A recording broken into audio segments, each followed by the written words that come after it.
Bonjour à toutes et tous. Alors, à tous. Juste avant, il y avait plein de jeunes avec plein d'enthousiasme qui faisaient un pitch d'éloquence sur nécessaire revitalisation de notre démocratie. Et c'est un peu ce dont on va parler pendant 2 jours, mais comme on a des invités qui sont moins inclus, jeunes depuis plus longtemps, on est moins optimiste. Voilà, on est moins optimiste, on ne va pas se mentir. C'est pour ça que cette table ronde, on va parler de démocratie à l'heure de l'Anthropocène. Si vous n'êtes pas familier avec ce concept, on reviendra dessus. Juste à mes côtés, Juliette Duquesne, donc, journaliste, autrice d'un certain nombre de livres avec Pierre Rabhi pour vous resituer plus rapidement. Et puis le dernier qui... Je fais Pierre Bellemare, donc pour les personnes qui sont très anciennes, vous voyez qui est Pierre Bellemare. Pour les jeunes, c'est l'ancêtre d'Augustin Trapenard. Voilà. À la sortie, vous avez la librairie Climax, et donc ça s'appelle Autonome et solidaire pour le vivant, s'organiser, et c'est ça dont on va discuter, sans l'autorité de l'État. Et à vos côtés, Dominique Bourg, philosophe. Comme moi, vous redoublez, puisque vous étiez déjà là l'an dernier. Absolument, absolument. On progresse peu. On progresse peu. Et auteur de nombreux livres qui sont aussi présents. Je veux peut-être commencer par ça pour qu'on essaye un peu de situer le moment démocratique dans lequel on se situe. Dominique, en 2010, vous écriviez « Vers une démocratie écologique ». Alors ça, c'est cool. On se dit, ça se passe pas mal. Bon, en 2013, « Pensez la catastrophe ». Les choses se corsent. On se rapproche. En 2019, « Le marché contre l'humanité ». Bon, là, c'est assez clair. En 2022, avec Johan Chapoutot, manifeste contre l'impuissance publique. Et l'an dernier, dévastation, la question du mal. Voilà. Donc, on voit quand même le crescendo. Enfin, voilà, votre bibliographie résume là où nous en sommes. Vient de sortir aussi, histoire de vraiment river le dernier clou dans le cercueil, une courte plaquette chez Actes Sud sur les limites planétaires.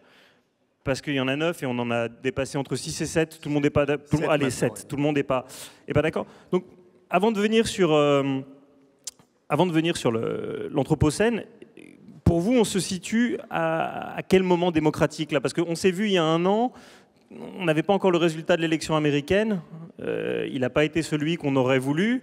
La France ne suit pas une pente extrêmement joyeuse. Malgré les alertes qui se multiplient, comment est-ce que vous expliquez le moment dans lequel on est? Pour comprendre le moment dans lequel on est, il faut revenir au début de la décennie 2010-2020. Petit à petit, les élites économiques, les élites politiques se rendent compte que croissance verte, développement durable, c'est du pipeau. Que de toute façon, si on veut vraiment répondre aux problèmes et aux difficultés auxquelles on est confronté et de manière croissante, il faut vraiment une véritable bascule de civilisation. Et ça, évidemment, ils n'en veulent absolument pas. Et on voit que petit à petit, les questions écologiques deviennent de plus en plus des questions qui font partie d'un clivage très net, de plus en plus contrasté entre gauche et droite. Tout ce qui a les manettes du pouvoir, eh bien, pense que soit on prend au sérieux les âneries sans y revenir, du genre je vais sur Mars, etc. Mais en fait, de façon beaucoup plus noire, c'est le séparatisme des hyper riches. Je vais vous donner un exemple. Il y a quelques semaines, je rencontre un couple d'Indiens à Paris. L'une est philosophe de l'écologie, ça tombe bien, et l'autre est climatologue. Et donc la discussion s'engage et raconte qu'en fait, eux, ils font partie des 5% les plus riches. Mais tout de suite, c'est dans un bon sens cette fois-ci, c'est s'en séparer. Et pour dire que ces 5%-là, non seulement leur appartement, leur maison est climatisé, mais le garage est climatisé. S'il s'agit de sortir à 100 mètres pour aller dans une boutique climatisée, on prend sa voiture climatisée. Et que les 95% d'autres crèvent, rien à foutre. J'aurai toujours de l'argent, même s'il y a des famines endémiques, à l'échelle planétaire pour me nourrir. Alors ce qu'eux savent, c'est qu'une grande partie de l'Inde, les côtes et tout le piémont himalayien, c'est-à-dire à peu près la moitié en termes de surface habitable, va, dès la décennie, souffrir de ce qu'on appelle des chaleurs, je reviendrai après, humides, incompensables, pour ensuite connaître, mais plutôt vers la fin de la décennie 2040, des chaleurs mortelles. Et donc, voilà, soit on a de l'argent pour, pouvoir se nourrir, soit on a de l'argent pour pouvoir changer de lieu, et quand on est extrêmement riche, on se construit un bunker, et que le reste de la planète crève. Ça, c'est ce qu'on appelle le séparatisme. Ce n'est pas le même que celui que Macron vise, mais il est beaucoup plus dangereux. C'est le séparatisme des hyper riches. Et il s'est petit à petit installé. Et je dirais que l'élection de Trump, ça a agi d'une façon complètement folle. Regardez aujourd'hui, la quasi-totalité du patronat français est derrière Trump, en ayant bazardé complètement tout ce qui est écologie. Il y a là quelque chose de vraiment effrayant. Il y a en 2015, quand Pablo Servigne et Raphaël Stevens ont publié leur « Tout peut s'effondrer », beaucoup de gens rigolaient. Alors pas moi, je peux vous dire. Mais en fait, on est dans cette dynamique d'effondrement, mais l'effondrement, il est d'abord moral. C'est la séparation des plus riches avec le reste de l'humanité. Et ça, démocratiquement, c'est pas très simple à gérer. Alors justement, au fond, ce que vous dites, c'est très documenté sur la manière dont les élites économiques, financières font sécession. Mais évidemment, ce n'est pas très populaire, c'est même le contraire de la démocratie. Ils représentent moins de 1%, ce qui était d'ailleurs le mot d'ordre du mouvement social lancé par David Graeber au moment de Occupy Wall Street, c'était « We are the 99%». Comment est-ce qu'on arrive, malgré tout, parce qu'on peut penser ce qu'on veut de Donald Trump, mais il a été élu, comment est-ce qu'on arrive à gagner des élections démocratiques? À quels imaginaires on renvoie pour réussir à nier la catastrophe climatique? Je sais que vous me parliez du technosolutionnisme, je ne sais pas si tout le monde est à l'aise avec ce mot-là, et le nouvel imaginaire de l'IA. Je dirais que ce qui se passe aux États-Unis est assez intéressant. On l'a vu avec la conférence de presse il y a une semaine à peu près, avec évidemment des dizaines de victimes de l'affaire Epstein. Epstein, c'est le Gilles de Rais contemporain. Et donc il y avait là Thomas Messi, donc un des représentants républicains vraiment extrême droite. Alors, curieux que ce type-là ait quand même un fond moral, parce que finalement, il était quand même là pour défendre ces femmes victimes. Il y avait Roca Cana, je ne sais plus, en tout cas quelqu'un, un représentant démocrate, et il y a même Marjorie Taylor Greene qui est venue les rejoindre, alors que c'est vraiment une égérie des MAGA. Et là, je trouvais que c'était très intéressant parce que, en fait, l'affaire Epstein, c'est la représentation métonymique de ce qui nous arrive. Là, on a des élites de pouvoir, économiques et politiques, qui transformaient en chair à canon des jeunes femmes de 14 ans, ils les virent à 17, 18 ans, dans une impunité absolument totale. Eh bien, en fait, c'est exactement ce qui se passe, c'est la même chose qui se passe en termes d'environnement. C'est-à-dire, on se fout complètement du reste de l'humanité et on est prêt à aller jusqu'au bout. Et là, ce que j'ai trouvé intéressant, et les uns et les autres le disaient, c'est pas partisan, mais ça a un sens. Le côté partisan, c'est les 99 contre les 1 ou les 95 contre les 5.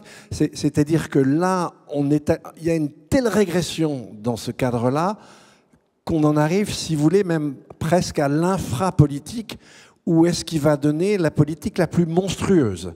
C'est-à-dire que là, c'est l'inversion de la règle d'or. Vous connaissez tous la règle d'or. Ne fais pas autrui ce qu'on ne voudrait pas qu'on te fie. Eh bien, ces élites sont toutes devenues des émules du président Mao. Mais pas tout à fait dans le même sens. Lui-même disait « Ah bon, c'est intéressant cette règle d'or. Toute ma vie, j'ai fait l'inverse. » C'était un monstre. Hein. C'était lui aussi une sorte de Gilles de Rais qui avait en plus un plaisir très personnel à la torture. Quand il était président à partir de 1949, il se déguisait en homme du peuple pour aller voir les suppliciés dont il leur donnait le supplice. Donc là, on en arrive à quelque chose, si vous voulez, de quasi vital. Et on n'est même plus, si vous voulez, ça de manière aux politiques, on est soit j'accepte l'humanité, soit je la récuse. Mais on est beaucoup plus nombreux, en étant beaucoup moins puissants, à vouloir changer les choses. Et ce à quoi on assiste aussi en termes d'environnement, c'est effectivement un déni. Si vous voulez, mais, et je peux vous dire, même sur le plan de l'édition, il y a des librairies qui ferment leurs rayons écolo. Ça va jusque-là. C'est-à-dire, comme on commence à voir, et on pourrait revenir, ce qui est en train de se passer, eh bien, ne croyez pas que c'est de l'indifférence. Pour la plupart des gens qui restent quand même en gros normaux, hein, qui pensent qu'un autre être humain, ça mérite le respect, eh bien, ça devient tellement évident, ce qui nous arrive, qu'une réaction psychologique classique, c'est le déni. Le déni n'empêche pas l'angoisse. Les éco-anxieux sont de plus en plus nombreux et ça ne se traduit pas sur un plan électoral. C'est une énigme, c'est quelque chose de très compliqué à comprendre. Je sais que Jean Covici disait au moment où il y avait eu beaucoup d'inondations dans le nord de la France et que les populations qui avaient été victimes de ces inondations votaient derrière pour le Rassemblement national, qui n'est pas le parti le plus progressiste en matière écologique. Jean Covici disait au fond, ces gens sont un peu dans une posture de Shadok en se disant comme il n'y a pas de solution, c'est qu'il n'y a pas de problème, parce que sinon c'est vain. Mais est-ce que vous pensez malgré tout qu'il y a des gens qui croient au technosolutionnisme, qui croient qu'on va résoudre les problèmes de stress hydrique en désalinisant l'eau de mer, qu'on va réussir à voler avec l'avion à hydrogène, enfin tout cet imaginaire qu'on nous vend depuis une dizaine d'années? Alors, oui, il existe et il y a pas mal de gens qui adhèrent. En fait, cet imaginaire-là, vous l'avez déjà au XVIe siècle chez Bacon, vous l'avez chez Descartes. C'est vraiment le cœur de la civilisation qui est la nôtre, qui a toujours fantasmé qu'on allait dominer la nature. Et d'ailleurs, avant de la dominer, on l'a réduite à rien. C'est quoi la nature pour Descartes? C'est un tas de cailloux. Les animaux sont des machines, parce qu'effectivement, Dieu est tel, et nous, les êtres humains sont censés être très proches de Dieu. Dieu, c'est un peu comme s'il avait absorbé toute la substance du monde. Donc, l'univers lui-même n'est qu'un tas de cailloux. Et il y a un tel mépris pour la nature que Descartes ne parle même pas de plantes-machines. Il y a juste les animaux. Il est comme Noé dans l'arche. Il colle des bovins dans son arche et il donne un peu de foin, mais il ne prend pas du tout d'herbe.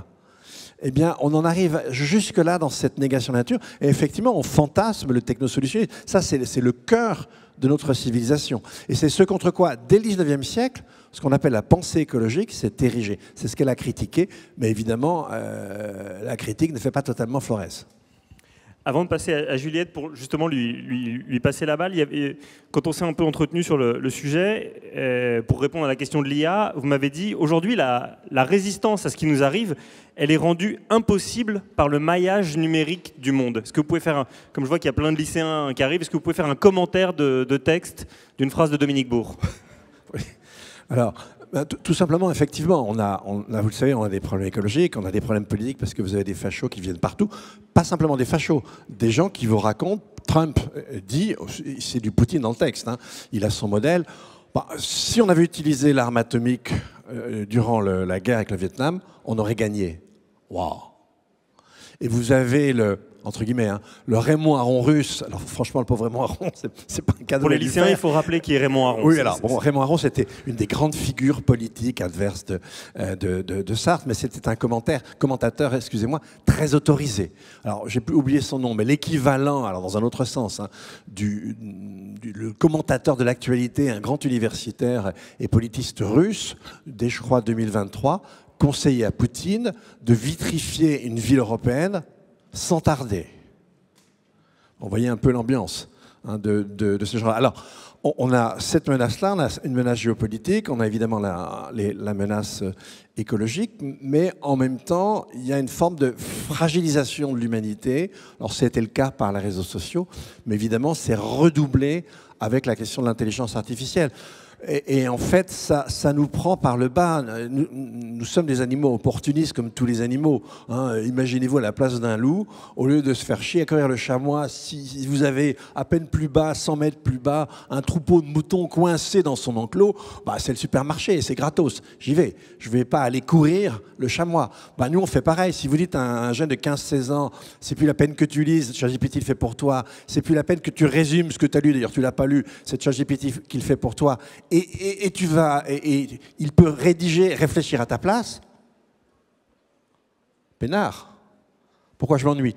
Et donc le problème, c'est qu'en fait, si effectivement ça continue à aller dans ce sens-là, et il y a un véritable effroi, je peux vous dire, chez mes ex-collègues universitaires, si vous voulez, lire, réfléchir, rédiger, on va à peu près arriver au même niveau qui est le nôtre en termes de calcul mental.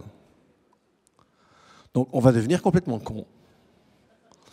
Et évidemment, ça, c'est le nec plus ultra de l'essor du capitalisme. Des cons qui consomment. Le rêve.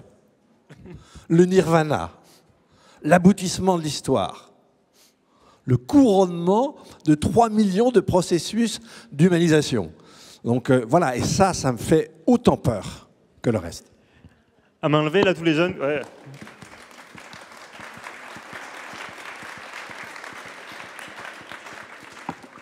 Parmi tous les jeunes qui sont arrivés là, à main levée, qui lit encore et écrit encore par lui-même sans demander à ChatGPT?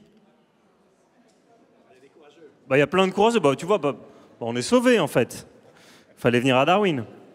Alors, Juliette, je précise que vous revenez tout à l'heure. Enfin, vous êtes une pièce en 2 actes, avec un diptyque. Vous viendrez nous parler plus précisément de votre livre tout à l'heure. Mais donc, votre livre, en fait, je voudrais que vous me parliez de l'introduction de votre livre, parce que c'est une querelle éternelle à gauche. Il y a des gens qui disent révolution permanente, révolution d'un coup, et surtout révolution mondiale, puisque une molécule de CO2, qu'on les mette en Chine ou en France, c'est la même chose. Donc, évidemment, seul le global compte. Et vous avez plutôt voulu aller investiguer auprès de ceux qui font en local concrètement et qui voient les changements de leurs yeux. Est-ce que vous pouvez nous dire comment cette question continue de les tirailler? Comment je veux bien que... Comment est-ce que cette question est tranchée? C'est-à-dire, est-ce que ceux qui font dans le local ont perdu toute confiance dans la possibilité d'un sursaut global? Oui, alors... J'ai mieux C'était mal posé. compris la question. Oui, en fait, moi, comment m'est venue cette enquête, et après je vais venir bien sûr aux personnes que j'ai rencontrées à travers mes investigations, c'est qu'à travers mes autres ouvrages, à chaque fois, je me rendais compte que les lois qui étaient importantes, qui auraient pu vraiment faire changer les choses, elles étaient souvent vidées de leur contenu. Je pense par exemple à une loi en 2001 sur l'eau qui aurait pu vraiment faire changer les choses, et aujourd'hui, ça aurait été vraiment très important d'avoir cette loi. Et Dominique Voynet, elle a refusé de la présenter à l'Assemblée nationale. À l'époque, elle était ministre de l'Environnement, parce qu'il y avait eu 17 versions de cette loi et que la loi avait été complètement vidée de son contenu. Moi, j'ai beaucoup travaillé sur les excès de la finance. En 2013, il y a une loi de séparation bancaire qui aurait dû vraiment faire changer les choses. François Hollande avait été élu sur « Mon ennemi, c'est la finance ». Et cette loi de séparation bancaire a été totalement vidée de son contenu. Donc, nos dépôts servent toujours de garantie pour spéculer, et donc ça n'a pas changé la taille de la sphère financière. Donc voilà, et à travers toutes mes enquêtes, je me rends compte qu'à chaque fois, on n'arrive pas à changer les choses au niveau, en tout cas étatique, et encore moins international. Et c'est vrai que me venait du coup cette question-là. C'est vrai qu'en France, on voit souvent l'État comme une façon de contrer le capitalisme, comme quelque chose qui peut contrer les méfaits du capitalisme. On parle souvent des 30 glorieuses, de cette période où on a eu des acquis sociaux. On oublie parfois que pendant les 30 glorieuses, c'est aussi la période où on a énormément pollué, énormément consommé, où on a mis...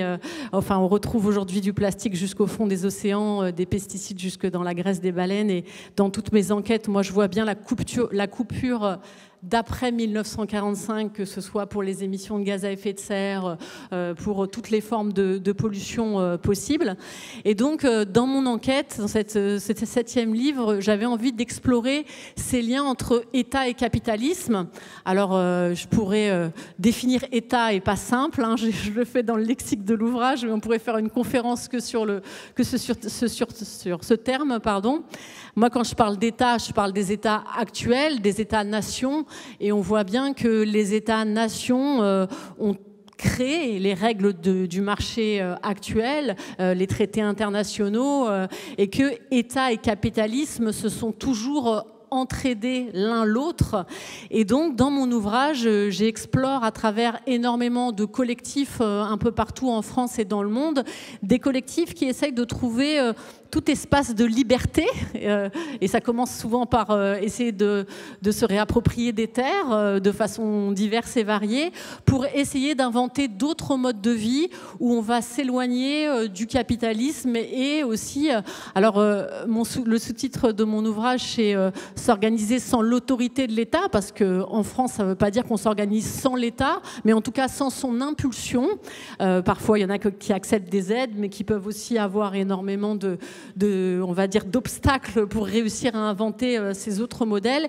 Et c'est ce qui m'a intéressée, parce que je me suis rendu compte que dans les milieux engagés, notamment en France, cette question n'était pas toujours bien formalisée. C'est-à-dire que dans les tables rondes, je me rendais compte, quand j'échangeais, que parfois, il y a certains qui voulaient forcément plus d'État pour contrer le capitalisme, et d'autres, et là, les gens étaient assez divers et variés, essayer de faire autrement. Alors, je vous rassure, il ne s'agit pas du tout de s'associer aux libertariens qui veulent faire sans l'État pour faire plus de capitalisme. L'histoire montre bien que l'État a plutôt, s'il n'y avait pas d'État, peut-être que même le capitalisme se serait effondré. Après la crise des subprimes, ce sont les États qui ont renfloué les banques, et il y a plusieurs cas comme ça. Donc c'est vrai que moi, dans mon enquête, je fais des liens avec l'anarchisme de la fin du 19e siècle, notamment, et avec des écrits de certains auteurs, mais je ne classe pas du tout les libertariens et tous les... J'ai interrogé plus d'une centaine de personnes. Tous les chercheurs que j'ai interrogés ne font pas de lien avec les libertariens, parce que les anarchistes, c'est lutter contre toutes les formes de domination, et en particulier la forme capitaliste. Mais ce que j'ai trouvé intéressant dans cette enquête, c'était de pouvoir relier toutes ces utopies concrètes, ces luttes un peu à travers le monde, d'une façon géographique, mais aussi d'une façon historique. Et l'anarchisme, comme ce sont les grands perdants du XXe siècle, du capitalisme et du communisme, il y a une certaine coupure. Et c'est vrai que quand on lit les écrits d'Élisée Reclus, donc ce géographe anarchiste, si on lit Kropotkin, donc cet anarchiste russe de la fin du 19e siècle, si on lit aussi Gustav Landauer, qui est un Allemand anarchiste, c'est très intéressant de voir comment les textes sont particulièrement d'actualité, comment ils ont vraiment bien établi dès la fin du 19e les liens entre capitalisme et État, anticipé ce qu'allaient être les dictatures communistes du XXe siècle, et que les moyens sont aussi importants que la finalité. Et ça, je l'ai retrouvé à travers tous les collectifs que j'ai rencontrés. Je vais peut-être aussi donner des exemples concrets, parce que là, je suis très théorique, mais c'est-à-dire que tous les collectifs que j'ai rencontrés, comment on va prendre les décisions ensemble, ça va être aussi important que la finalité, et c'est très important ce point-là, parce que c'est comme ça que les décisions sont acceptées par toutes les personnes d'un collectif, d'un territoire, et on a l'impression qu'on met beaucoup plus de temps pour prendre les décisions, et c'est vrai, mais au final, elles sont appliquées. Et quand on voit que nous, on a une loi sur l'eau en 2001 où il y a eu 17 versions, et qu'aujourd'hui, on se retrouve là où on en est, voilà, par exemple, peut-être laisser me rebondir, mais il y a plusieurs exemples dans mon ouvrage où on voit que les personnes prennent du temps, mais au final, ils construisent beaucoup plus l'autonomie et des modes de vie qui sont harmonieux avec le vivant au quotidien. Non, mais justement, je voulais...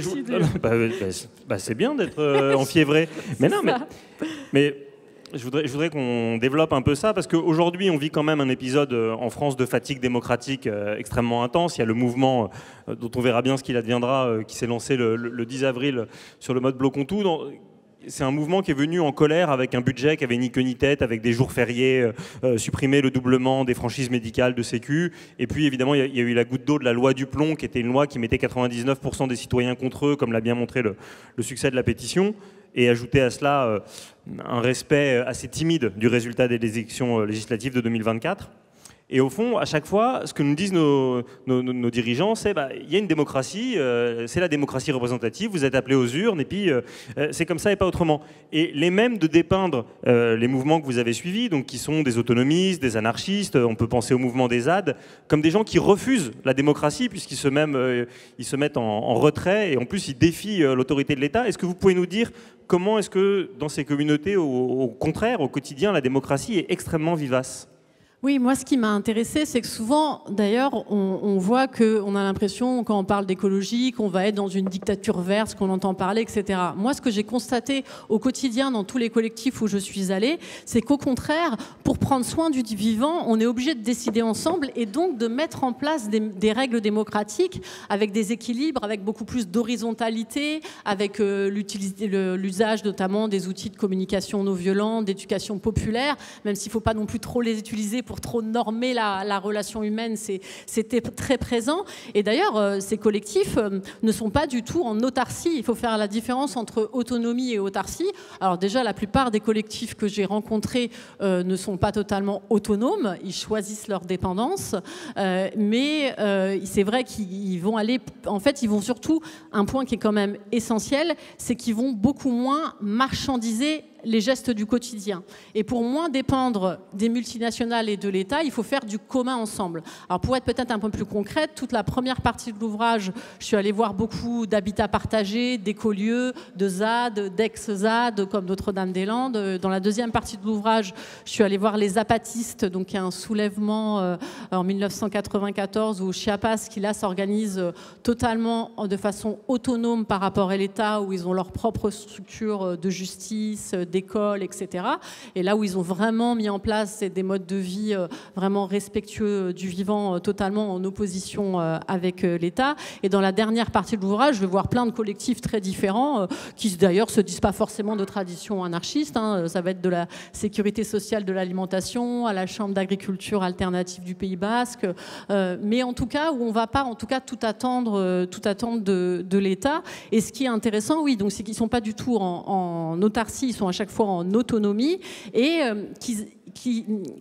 il y a quand même peut-être, à travers tous ces collectifs, et c'est ça qui était intéressant aussi dans l'enquête, une remise en cause de cette démocratie, de la représentation, avec une volonté de beaucoup plus faire de démocratie directe, avec, alors je pense par exemple aux zapatistes au Mexique, où il y a une volonté de ne pas professionnaliser les politiques, que même ceux qui arrivent à des postes de direction vont garder toujours un lien avec la terre. Donc ça, c'est aussi un point central dans mon ouvrage, parce qu'en fait, à chaque fois, les personnes s'organisent ensemble pour moins dépendre des multinationales et de l'État pour les gestes du quotidien, comme se nourrir, se loger, se vêtir. Donc bien sûr, dans mon ouvrage, avoir des terres, donc se les approprier, les récupérer, les acheter est central. Et comment on va les cultiver et après comment on va avoir accès à cette nourriture est central aussi.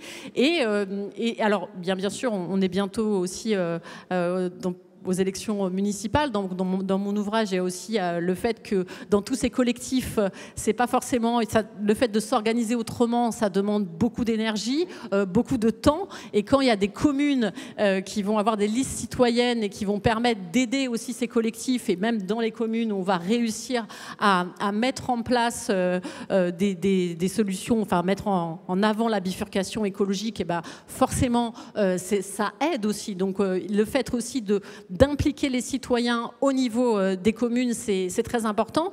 Mais alors souvent, quand on se dit ça, on dit oui, mais c'est un peu des gouttes d'eau. C'est-à-dire que tous ces collectifs, on peut se dire que ce sont des niches et que c'est pas essentiel. Alors moi, ce que je me suis rendu compte aussi, c'est qu'à travers toutes ces initiatives, c'est justement quand on va chercher à massifier et à être efficace, c'est là où on va avoir l'échec de ces initiatives, parce que on va retomber dans les travers du capitalisme. Donc, ce qui est intéressant, alors on va se dire... Alors bon, je ne prétends pas avoir la solution dans l'ouvrage, j'ai interrogé plein de personnes et je les fais dialoguer dans la dernière partie sur le fait que, oui, mais comment on peut imaginer, du coup, à plus grande échelle, comment on va articuler toutes ces luttes, ces utopies concrètes entre elles. Alors on pourrait se dire que ça pourrait fonctionner par capillarité, qu'au bout d'un moment, il pourrait avoir une bascule. Mais moi, je pense surtout que de comprendre que capitalisme et État sont reliés, même si on ne va pas demain abolir notre État centralisé, c'est sûr que non, ça nous permet d'inventer d'autres imaginaires et d'autres façons de nous organiser, même si on doit faire bien sûr aujourd'hui avec l'État.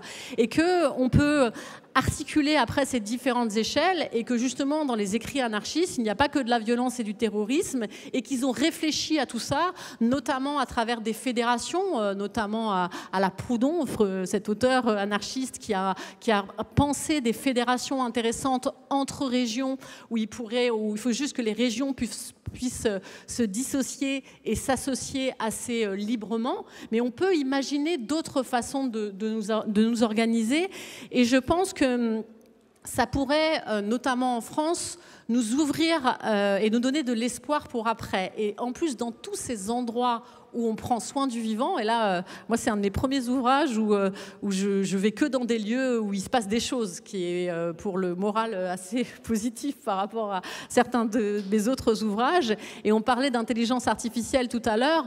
Moi, je suis quand même si on est dans une période très compliquée, je suis toujours... c'est quand même très agréable de voir que dans les endroits où on prend soin du vivant depuis quelques années, quelques dizaines d'années, le vivant reprend très vite ses droits, que ça, aucun algorithme d'intelligence artificielle ne pourra jamais le mesurer, et que voilà, tous ces collectifs où on invente, c'est aussi des choses qui vont se faire pour demain, parce que dans tous les endroits où il s'est passé des choses dans l'histoire, c'est-à-dire que ce soit chez les Zapatistes au Mexique ou en 1936 en Espagne, où il y a eu plein d'expériences anarchistes très intéressant, avec beaucoup de coopératives et de choses qui se sont mises en place. Il faut que cela infuse pendant des dizaines d'années, pendant la société civile, avant que ça émerge plus globalement. Donc même si là, à court terme, c'est vrai que c'est difficile d'avoir de l'espoir, je pense que de voir toutes ces initiatives qui se tissent partout, même si l'alternative en tant que telle ne suffit pas, il faut aussi instaurer un rapport de force, faire de l'éducation populaire pour comprendre tous ces rapports de force. L'alternative en tant que telle ne suffit pas. Il me semble que, en tout cas, de comprendre que ça viendra, qu'il faut que chaque citoyen s'implique et qu'on puisse le laisser s'impliquer dans la façon d'éditer des règles pour gérer son quotidien, qui va devenir plus politique et où on va gérer plus les gestes de subsistance, ça me paraît assez essentiel. Merci beaucoup. Je vais vous...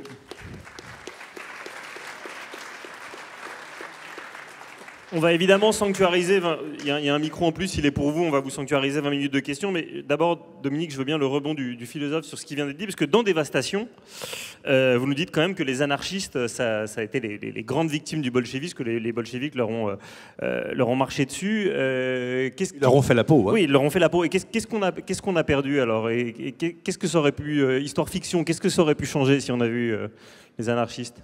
Je vais prendre un peu le sujet d'un peu plus haut. Déjà, je voudrais attirer l'attention sur la norme.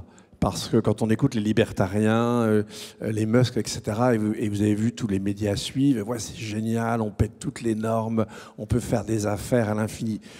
Là encore, c'est complètement débile. Je vais vous donner un exemple très simple. Imaginez que je vous demande de traverser Paris du nord au sud et que j'ai supprimé dans la tête de tous les gens le code de la route. Je vous souhaite bonne chance. Et j'aimerais bien qu'on fasse faire l'exercice à ces crétins de libertariens. Ils vont crever.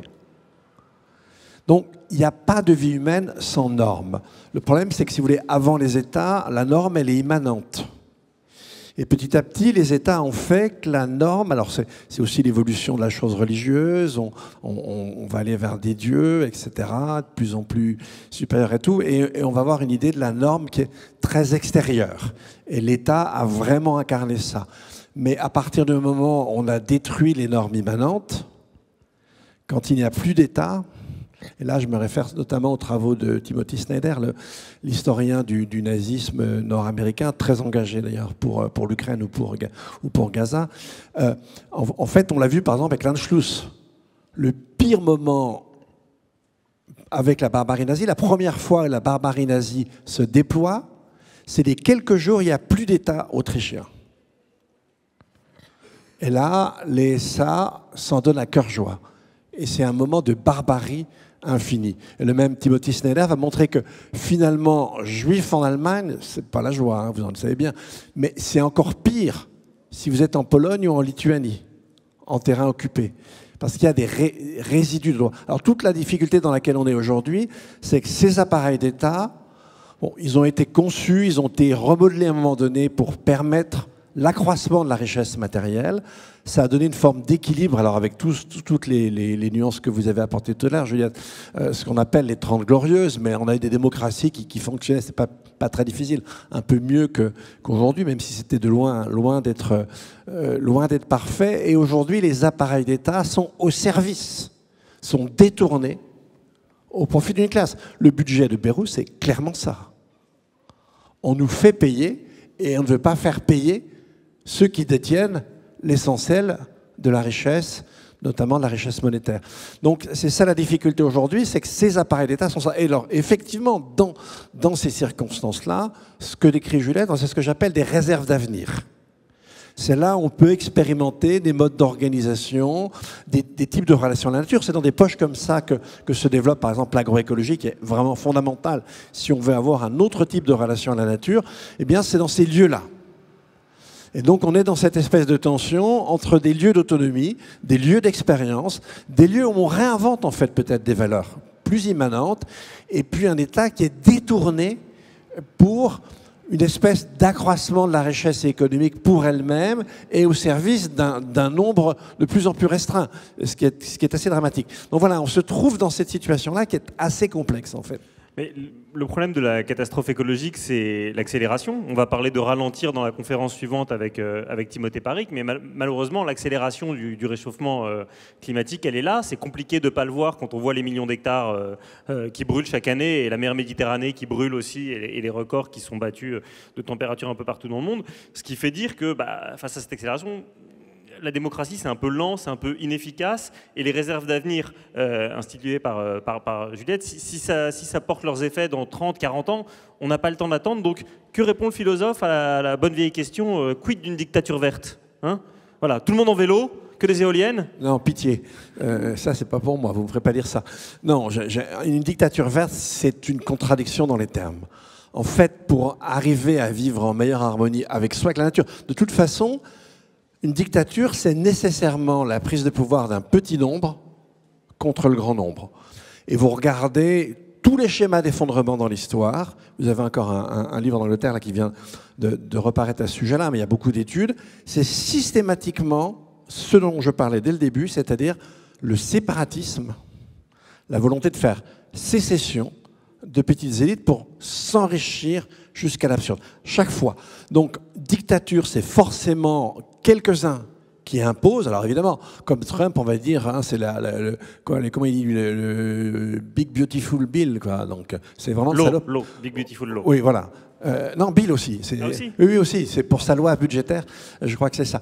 Et donc, évidemment, c'est complètement tordu et c'est totalement faux. Mais dictature, c'est par nécessité le pouvoir de quelques-uns. C'est des inégalités. C'est de toute façon destructeur vis-à-vis de la nature. Donc c'est pas ça qu'on doit rechercher.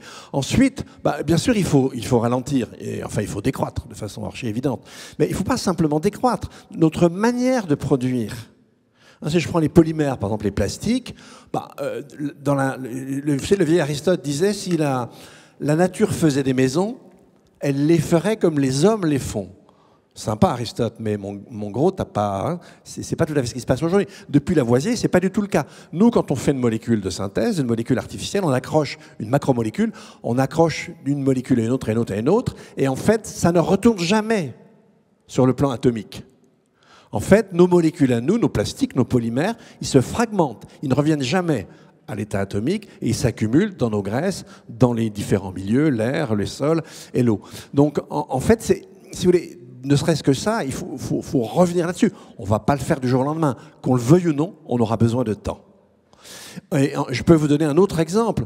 Le type de démocratie qu'on a fabriqué, c'est une démocratie moderne. Et pour nous autres modernes, eh bien, en fait, par rapport aux 4 types de relations possibles avec la nature, hein, on peut vivre de la nature, c'est les ressources que l'on va en tirer. On peut vivre dans la nature, on vit nécessairement dans des écosystèmes, même si une ville comme celle-là, c'est plus des bouts de nature dans un écosystème artificiel.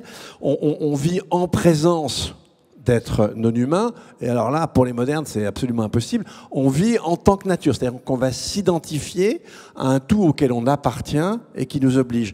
Et donc, tant qu'on ne sait pas réinvestir de la norme dans ces 4 types de relations, on n'y arrivera pas. Si vous voulez, le problème aujourd'hui, c'est que c'est vraiment une civilisation, et c'est le ressort d'une civilisation qui détruit la nature autour de nous et qui nous détruit. Et c'est pour ça que l'argument de la lenteur de la démocratie, non, bien sûr, il y a des choses sur lesquelles on peut agir assez vite, et une démocratie sait le faire. Quand il y a une guerre, la démocratie, c'est aller très vite. Mais en revanche, on va devoir changer des choses très profondes. Et ça demande nécessairement du temps. Et donc, non, pour moi, il n'y a pas du tout d'opposition entre la démocratie. Alors, on peut l'entendre à différents sens, hein. On peut l'entendre à petite échelle. Ça, c'est fondamental. C'est là que ça se ressource et que ça se renouvelle. Mais en même temps, on est quand même quelques milliards sur cette terre. On a besoin d'institutions à grande échelle. Vous voulez rebondir ? Oui, oui. Et puis après, on vous ouvre la parole. Je voulais juste rebondir sur la dictature verte, sur le fait que moi, je pense qu'il y a différentes façon de poser l'écologie. Et si on compte que en émissions de gaz à effet de serre et en conséquence du changement climatique, oui, là, on peut aller vers une dictature verte, c'est-à-dire que l'écologie ne se résume pas aux seules émissions de gaz à effet de serre. C'est comme ça qu'après, on va sur beaucoup de solutions de technologie, de technosolutionnisme. Et là, on va vers des dérives parce que, du coup, l'écologie devient une contrainte pour chacun d'entre nous, et notamment pour une classe moyenne qui est déjà en grande difficulté, où on voit bien que c'est insupportable en plus qu'il y a une élite qui n'a pas esquissé la moindre décroissance de ses propres modes de vie. Et là, ça devient absolument insupportable.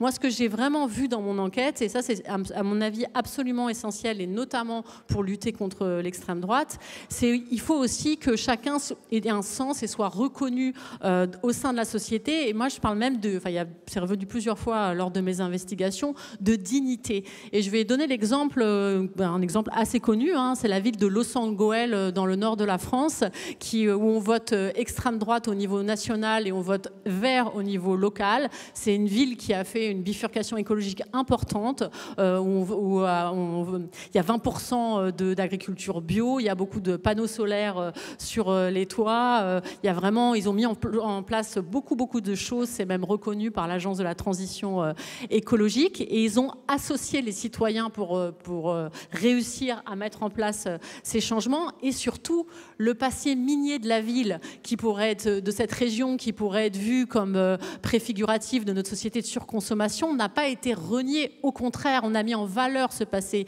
minier. Ça a été reconnu au patrimoine mondial de l'UNESCO en 2012. Les souffrances de la population ont été elles aussi reconnues. Ça a été reconnu comme des zones aujourd'hui refuges, les terrils, des zones refuges de biodiversité. Et donc, on ne peut pas imposer par le haut l'écologie. Il faut que ça s'inscrive dans une histoire, dans un territoire, et c'est en faisant reconnaissance de ce territoire et de ces régions qu'on peut ensuite mettre en place des vraies mesures écologiques. Ça, je l'ai vu vraiment partout. Au Pays Basque aussi, où il y a une culture régionale importante, il y a des choses intéressantes qui se mettent en place. Chez les apatistes notamment, je vous ai parlé tout à l'heure au Mexique, tout ce mouvement-là, il est aussi lié à une lutte contre le racisme et pour la reconnaissance des peuples indigènes. Et il parle aussi beaucoup de dignité. Et ça, je pense que c'est très important pour lutter contre l'extrême droite, et que chacun se sente reconnu et ait un sens dans cette société pour pouvoir faire des véritables réalisations écologiques et pas des choses qui viennent du haut, qui n'ont pas de sens concret. Merci beaucoup. On va vous ouvrir la parole. Donc, je vois que j'ai personne qui est pour la dictature verte. Oh, ne cours pas. Ralentissement, c'est le credo. Allez, qui est le premier qui est... Ah, voilà, là.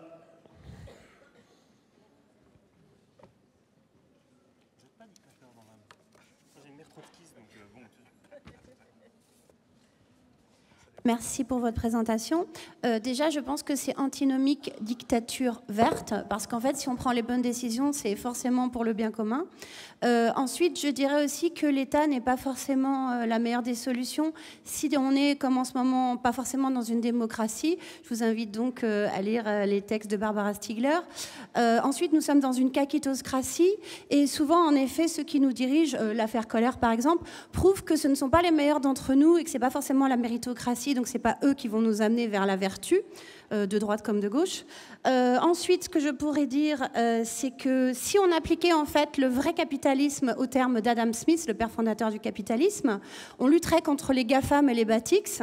Et déjà que rien par rapport à ça, si l'Europe était un petit peu plus dure avec eux, en effet, je pense qu'on s'en porterait bien mieux et qu'il y aurait une vraie liberté d'entreprendre, une libre concurrence pure et parfaite comme elle doit être, et là ça changerait la donne, parce que en effet là en ce moment on est dans un capitalisme dévoyé, un capitalisme putride, et qui nous amène juste dans la prédation, alors qu'en fait la vraie base du capitalisme c'est la concurrence et libre et parfaite qui normalement mène les meilleurs et pas les conglomérats comme en ce moment et les trusts et toutes ces choses de lobbyistes. Voilà, donc je crois qu'il y a aussi quelque chose à trier au niveau du capitalisme et à revenir vers un capitalisme des textes en fait de la base du capitalisme et pas un faux capitalisme. Voilà.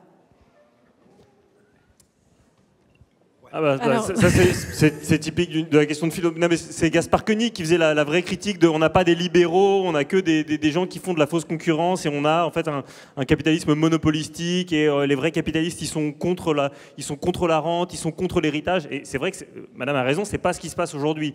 Pour autant, est-ce que le capitalisme ça nous aiderait vraiment face à l'anthropocène? J'ai beaucoup de doutes. Je vais vous dire pourquoi. Il ne faut pas déjà confondre, si vous voulez, le capitalisme au sens, enfin le libéralisme au sens économique, le capitalisme, et puis le libéralisme, c'est-à-dire au sens historique du terme, la reconnaissance des droits de l'individu.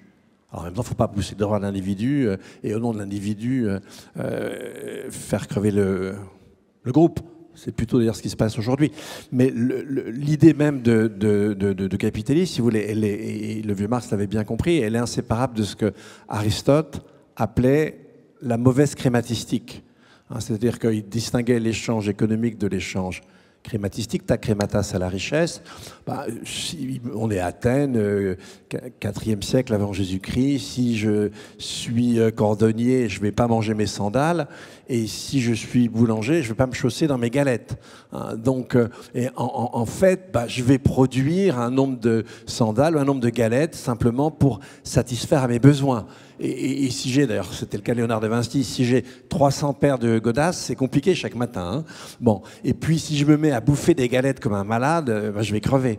Donc, en fait, il y a une espèce de borne naturelle dans l'échange économique. Et l'échange crématistique, cette fois-ci, je vais acheter des sandales, non pas pour les chausser, mais pour les vendre dans tout l'espace de la Méditerranée. Là, il n'y a pas de limite. Je peux indéfiniment le faire. Et ça, pour un grec, c'était vraiment un choc. C'était choquant.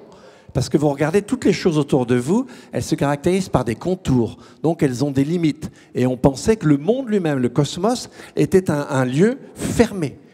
Et que c'était le néant de côté. Donc, si vous voulez, le fait de penser que la richesse est quelque chose qui peut s'accumuler indéfiniment, vous ne pouvez pas avoir cette idée en tête et en même temps imaginer que la nature n'est qu'un stock de ressources et rien d'autre. Donc en soi, le capitalisme, il est nécessairement, libre concurrence ou pas, il est nécessairement destructeur de la nature. Alors effectivement, il vaut mieux de la libre concurrence que des monopoles, on est d'accord. Il vaut mieux de la libre concurrence que des rentes. Maintenant, ce qu'il faut bien comprendre, c'est que dans nos relations à la nature, il faut se situer au plan de la civilisation. Et ce qu'on a à changer est extrêmement profond et on le fera pas du jour au lendemain. Donc non, moi, encore une fois, la concurrence libre et parfaite, ça va bien pour les, comment dire, quand on enseigne l'économie, mais non, par rapport à l'histoire longue, c'est pas du tout ce qu'il y a de mieux. Alors moi, je fais juste une précision sur cette réponse-là aussi. Ce qui a été intéressant dans tous les collectifs que j'ai rencontrés, c'est que le rapport à l'argent, tous, a complètement changé. Moi, j'étais assez, je ne vais pas vous cacher, bluffée par le travail qui a été fait par ces différents collectifs, dans le sens où, par exemple, je pense à un écolieu où je suis allée, où alors ils avaient tous des salaires, ils avaient à différents niveaux, et ils se reversaient pour qu'il y ait un salaire unique entre eux. Il y avait quelqu'un qui travaillait dans une entreprise qui gagnait plus d'argent que quelqu'un qui faisait des spectacles pour enfants. Et ils avaient fait un mécanisme entre eux de se redonner parce qu'ils trouvaient que c'était pas normal que cette personne qui faisait des spectacles pour enfants gagne moins qu'une autre personne. Je pense aussi à un autre endroit où les héritages que certains pouvaient gagner, ils les donnaient à chacun. Il y a vraiment ce travail de rapport à l'argent qui a été très important et qui a été fait au quotidien. Je pense à un autre écolieu où il y avait des gens qui avaient quand même un peu d'argent parce qu'ils avaient plus de 50 ans, qui avaient créé cet écolieu et ils voulaient de la mixité sociale. Et au début, ils ont créé un lieu pour accueillir des femmes pour pas qu'elles soient séparées de leurs enfants parce qu'elles étaient en difficulté. Donc c'était une maison qu'ils ont créée. Et au début, ils ont fait un crédit pour avoir ce lieu. Alors aujourd'hui, ils ont l'agrément de l'État, ils ont des subventions, mais au début, c'est avec leur propre argent qu'ils ont fait ça sur leur écolieu pour accueillir les personnes. Et moi, ça m'a marqué parce que j'ai vraiment senti dans les différents endroits qu'il y avait plus une volonté de transmettre une planète en bonne santé à leurs enfants que leur transmettre un patrimoine financier et qu'il y avait vraiment quelque chose à changer au niveau de l'argent, à lâcher prise et au quotidien quand même, dans tous les collectifs où je suis allée,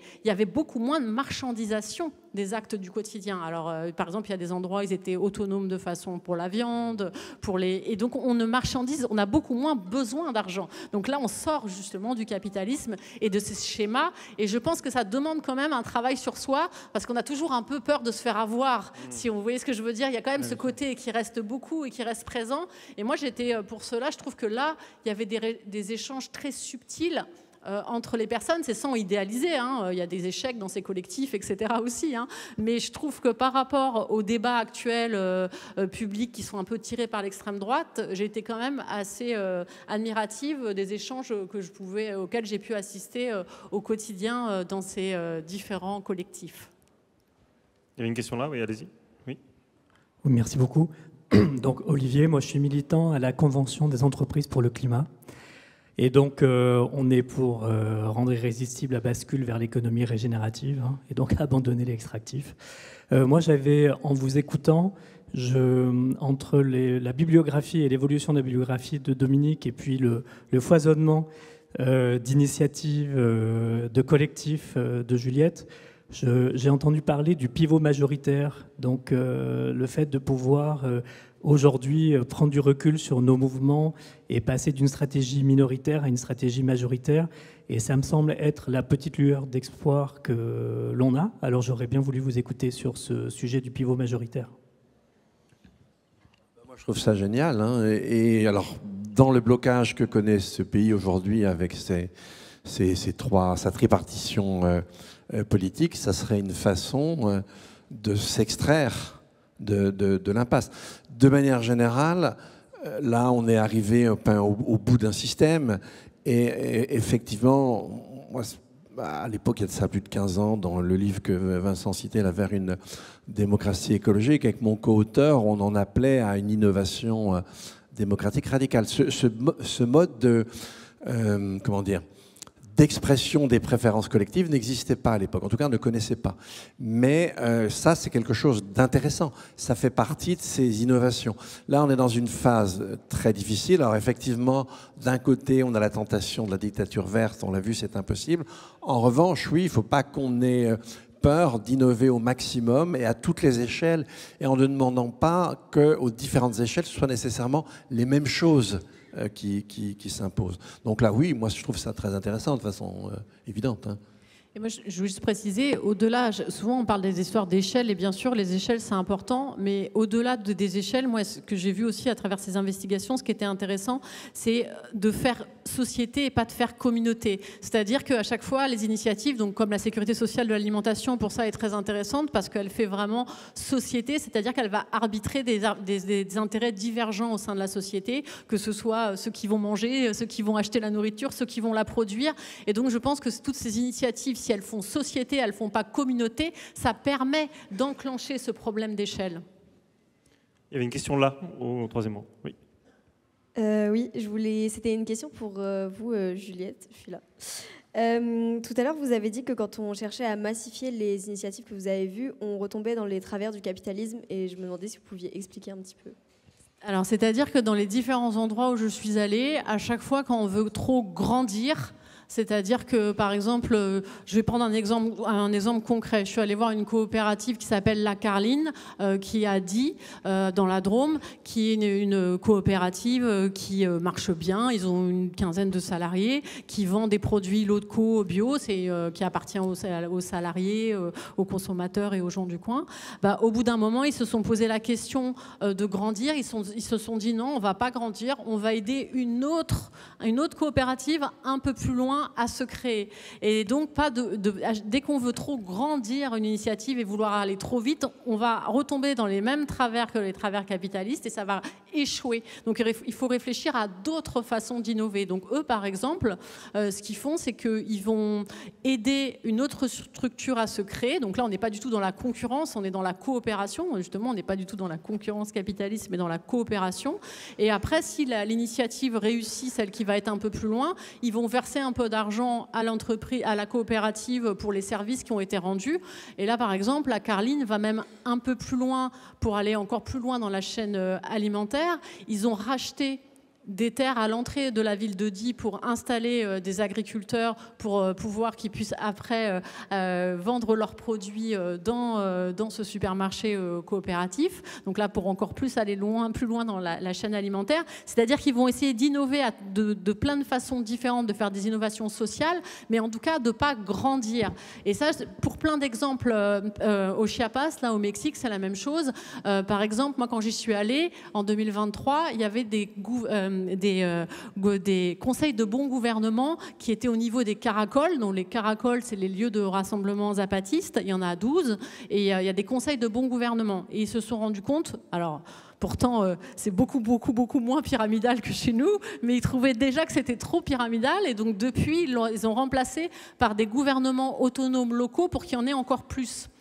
En fait, je pense que nous, dans notre société, très souvent, on se dit « Ah, il y a ça, il y a ça, il y a ça. Il faut absolument qu'on reproduise la même chose ailleurs ou qu'on le grandisse. » Mais ce qui est important, c'est la façon dont on va prendre les décisions. Et justement, peut-être que ce qui est intéressant dans les exemples de la sécurité sociale, de l'alimentation, c'est celle de Dieulefit que moi, je suis allée voir, va pas être la même que celle qui va être en Bretagne. Et il faut faire confiance aux gens qui vont mettre en place les règles. C'est ceux qui sont concernés qui doivent les mettre en place. Et si on ne fait pas confiance et qu'on va imposer par le haut en voulant massifier une initiative qui a marché à un endroit, c'est là qu'on va aller à l'échec de l'initiative. Je ne sais pas si j'étais claire. Il y en avait une là, oui. Allez. Bonjour, je voulais rebondir sur ces questions de prise de décision et de démocratie à une échelle nationale. Aujourd'hui, j'ai l'impression qu'à cause des algorithmes de réseaux sociaux, etc., on commence à avoir des fenêtres d'Overton qui se croisent presque plus. Et donc, comment on fait pour faire démocratie et prendre des décisions à une échelle qui peut avoir un impact sur les enjeux écologiques, ensemble, avec ces fenêtres d'Overton qui ne se peuvent plus se parler? Est-ce que l'exemple des conventions citoyennes avec des citoyens, pour le coup, complètement tirés au sort, c'est pas une réponse? Parce que celle de la Convention citoyenne pour le climat avait a priori dans les 350 des gens de droite, d'extrême droite, et était arrivé à des propositions très radicales. On l'oublie un tout petit peu parce que la personne chargée de la promulguer et qui est le locataire de l'Élysée l'a vidé de son sens. Mais à la base, est-ce que ça, c'est pas une manière de réconcilier un peu, de régénérer la démocratie? Alors avec la Convention citoyenne ou avec ce genre de procédure de petits groupes, il faut vraiment faire attention. C'est des gens à qui on donne une formation. Et c'est très important. Et là, effectivement, sur les 150, il devait y en avoir une trentaine qui étaient climato-sceptiques. Quand ils se retrouvent face à des gens qui connaissent très bien le sujet, des experts, et là, il n'y a plus de climato-sceptiques à la fin. Les 150 reconnaissent tous le problème. Là, ça passe par une formation.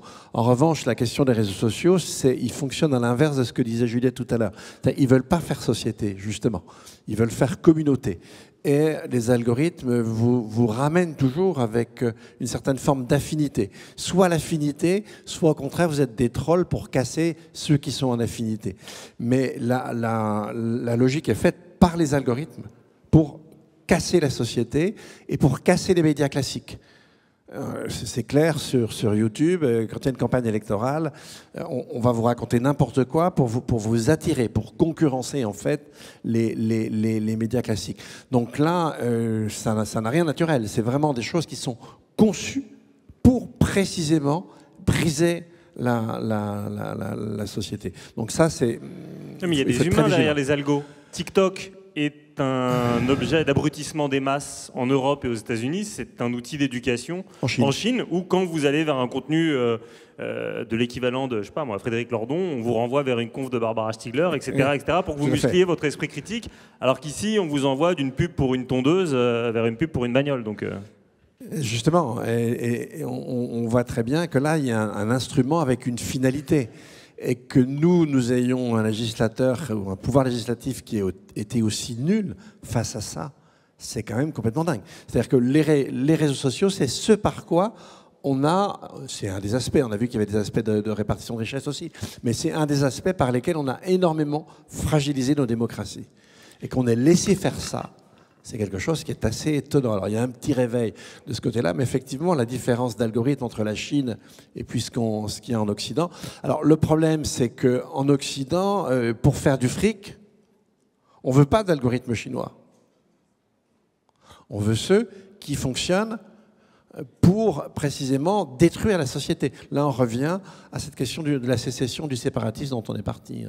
Et on pourrait déjà imaginer que parce que moi, dans mon enquête, je suis allée à Poitiers, ils ont eu ce problème, c'est que les conventions, on peut pas. Ils voulaient inscrire que le fait que ce qui allait être décidé dans la convention soit absolument appliqué, et on peut pas en France le faire. On pourrait permettre aussi ces lois d'initiative citoyenne et faire un changement constitutionnel pour que ce qui soit décidé dans une convention citoyenne soit après décidé et voilà, pas forcément voté de nouveau par les députés ou les sénateurs et soit imposé. Et on pourrait aussi imaginer une chambre avec beaucoup plus de personnes tirées au sort plutôt que de représentation pour changer les choses. Et pour revenir sur là, on a pas mal parlé du numérique et d'intelligence artificielle. Moi, ma dernière enquête avant celle-ci était sur l'intelligence artificielle, et il y avait un point qui est beaucoup revenu, et je pensais à ça quand vous donniez vos informations là sur l'intelligence artificielle, c'est qu'avec l'intelligence artificielle, le risque, c'est pas que il y a des machines super puissantes qui prennent le pouvoir dans 40 ans, c'est que nous, à force d'interagir de plus en plus avec des machines, on devienne nous-mêmes des machines, et c'est le cas actuellement, et justement parce qu'on va interagir qu'avec des gens qui vont être d'accord avec nous, avec des machines, et on va nous-mêmes en fait devenir des machines, et ça c'est un vrai risque, et un risque pour la démocratie également. On peut encore en prendre une ou deux. On va les grouper, Nathalie. Donc, il y en a une là, et ouais. Bonjour, merci pour vos interventions. Vous avez parlé de s'ancrer de nouveau dans la nature, dans le monde. Vous avez parlé aussi de changement en profondeur. Moi, ça m'a fait penser au mot racine. Donc, je suis pas sûre, je sais plus si vous l'avez prononcé ou pas, mais du coup, je me demandais si finalement se reconnecter aux racines, les redécouvrir. Est-ce que ce ne serait pas une piste donc, à la solution d'une société plus écologique, et qu'est-ce que ça pourrait signifier à l'ère de l'Anthropocène? D'accord. Oui, bonjour. Tout ce qu'on croise depuis le début en fait, de cette conversation, c'est beaucoup de choses aussi qui ont été mises et pensées par, on a beaucoup parlé de Barbara Stiegler, mais surtout par son père. L'économie contributive, la question d'un web herméneutique, la question en fait de la technique et du temps, toutes ces approches-là, ça traverse les discussions. Et moi, je serais quand même assez curieux de savoir ce que vous pensez de tout le travail et de toute la pensée d'un type comme Bernard Stiegler, qui était un philosophe, certes, qui pensait avec une emprise du passé, enfin, je veux dire, avec tout ce que nous a légué l'héritage du passé, hein, de Platon, Socrate, Aristote, et pour se projeter dans un futur en ayant prise sur le réel. En fait, c'est ça qui nous manque. Moi, j'ai un peu cette impression-là. C'est cette réalité du moment. On parle d'intelligence artificielle. À l'époque, en 1990, au début des années 2000, il était déjà là-dedans, lui. Et il pensait déjà à la question. Des data, des big data, on en parlera ce soir, j'imagine, avec Olivier Tesquet, mais c'est super important, la pensée d'un Stiegler, d'une Barbara, certes, mais d'un Bernard Stiegler aussi. Ils font cause commune familiale, pour le coup. Ça va quand même un peu dans le même sens. Oui, non, réfléchir aux techniques aujourd'hui, c'est bien sûr quelque chose qui est très important, et l'apport de Bernard Stiegler de ce côté-là était fondamental. Et maintenant, moi, je voudrais aussi répondre à la question des racines, si vous voulez. Au-delà des racines, on s'est mis à penser, et là, pour le coup, c'est vraiment l'effet de cette pensée moderne qui naît dans la deuxième moitié du XVIe siècle, même si elle va reprendre des éléments pensés, mais de manière minoritaire, dans la Grèce antique. C'est vraiment l'idée d'une humanité qui est séparée de la nature. C'est l'idée d'une humanité qui est en quelque sorte hors nature. Et on voit aujourd'hui, je peux vous de façon très très concrète ce que ça peut donner. Si on regarde le développement, aujourd'hui ça touche au moins un tiers de la population, et les affections sont de plus en plus virulentes et impactantes. Les maladies atopiques, c'est asthme, eczéma, etc. Alors on est absolument certain aujourd'hui que c'est l'effet de la volonté de se séparer des non-humains. En fait, notre système immunitaire, il était fabriqué par une immersion de millions d'années au sein de la nature, et en fait, à vouloir s'en séparer, à ne plus se confronter, à très vite se mettre en dehors. Et ça, c'est le propre de notre civilisation. Et donc, nous, oui, on doit revenir à nos racines, mais de façon extrêmement critique. Parce que nos racines modernes nous ont amenés dans une impasse.